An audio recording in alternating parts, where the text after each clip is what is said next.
everyone, my name is Maggie Gomez and welcome to day 3 of our 5-part series on reducing your debt. Today we're going to discuss 3 ways to reduce your spending so you can allocate more of your money towards your debt and knock it out quickly. Last week I talked about how to increase your income, and I think increasing your income and reducing your debt, doing the combination of both, really allows you to make the most progress the quickest with your debt. But it is a longer process to increase your income, so you can take some immediate action and reducing your spending to start your progress. First of all, you have to know where your money is going so that you can allocate it appropriately. If you're spending too much in one area, you can start to trim that back and push more money towards your debt. So the first step is figure out where your money is going through spend tracking or writing everything out and just see what you're spending money on. Look at the big picture items and the small pictures and put them into categories. If maybe you have too expensive of a car or too expensive of a house, or you're just spending too much money eating out. So here's where you can make some big changes in your lifestyle. But there are ways to do it that won't be so daunting. So I'll give you a few tips on that. Say you like to go out and spend $50 on a night eating out or drinking or whatever it is. Well, maybe you drink at home or pregame and then have some drinks and then go out to a cheaper meal, but it doesn't have to be McDonald's, or it can be depending on the progress you'd like to make. But I do believe in investing in your health. It's just hard to do so when you have this looming debt over you. So if you need to put some things on the back burner while you focus on your debt, go ahead and do that. Second is going to be using the envelope method. This is done after you've tracked your spending and figured out where your money's going, and you say, okay, I'm spending way too much money eating out and on entertainment. That's the biggest expense probably that people are just possibly wasting money, but it might be money well spent, but it's for each person to decide on their own.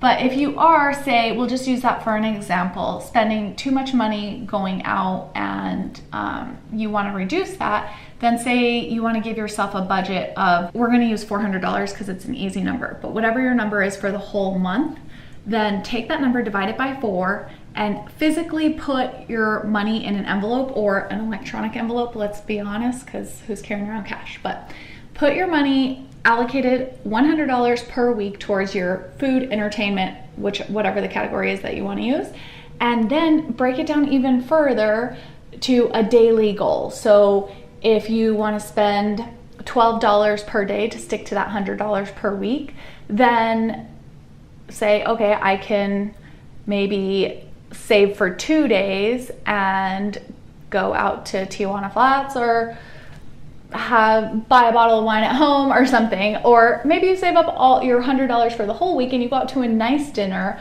or to a party or something. So you have to switch it up too to keep yourself motivated and to not feel like you're depriving yourself. Just take those same things that you like to do and find cheaper ways to do them. And you can just Google how to do this, and there's free activities in every city that you can look up too. But just being aware is probably going to be the most helpful in using the envelope method and sticking to it. This is a really good strategy. It does work. Sometimes you have to borrow from one category or maybe one week to the next, but keep track of this, okay? And that brings us to step number 3, which is measuring and monitoring your progress, because what can be measured can be managed.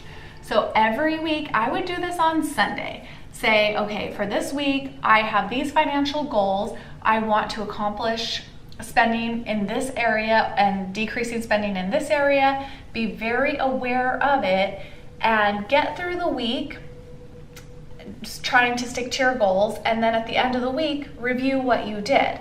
And if you were way off, maybe you need to readjust your goals. So don't give up on it altogether, because it's going to take a few weeks for you to figure out what's best in your situation. Because you might initially undercut yourself and say, oh, I normally spend $300 a week. I'm going to go ahead and spend $50. Like, it's probably not going to be realistic, whatever the category is. So just have some patience and grace with yourself as you go through this process, and know that it's evolving, and you'll find what works for you, and you will be able to make some changes. Remember, this is a long-term thing because it took a long time to get into debt for most of us, so it's going to take some time to get out.